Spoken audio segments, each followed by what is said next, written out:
Good morning, this is Miko Imson of AIM Global and you're now watching Daily AIM. Be updated, be mentored, be the best.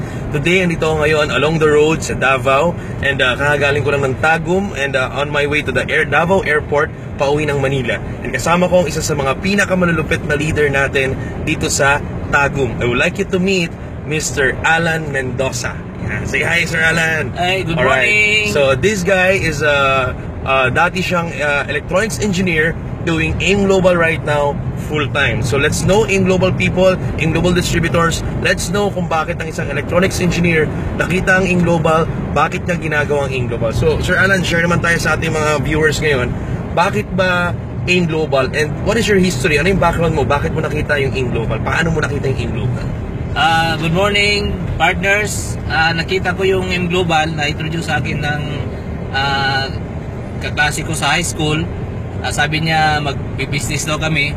Pero sabi niya atin ako ng seminar, sinabihan ko siya na ano na naman yan, networking na naman yan kasi galing din ako sa networking companies nung una na sabi nga nila na nasunog or nadala na.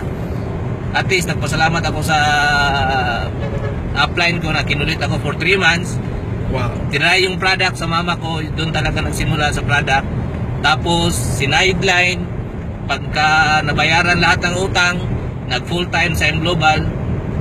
Salamat naman sa Diyos, after 2 years na kuha ko itong Montero Sport 2015. Wow. So Sir Alan, ang naging pinaka turning point mo is on having doubts in networking, pero nung ginawa mo siya part-time, kumita ka na maganda, ang naging turning point is when you make it full-time. Yes. Tama, nung nag-full-time ka, talagang doon na nagkaroon ng drastic change on the result.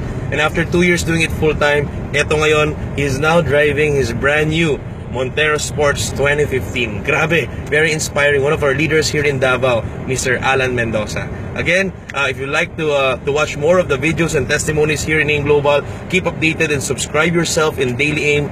Be updated, be mentored, be the best. Bye-bye.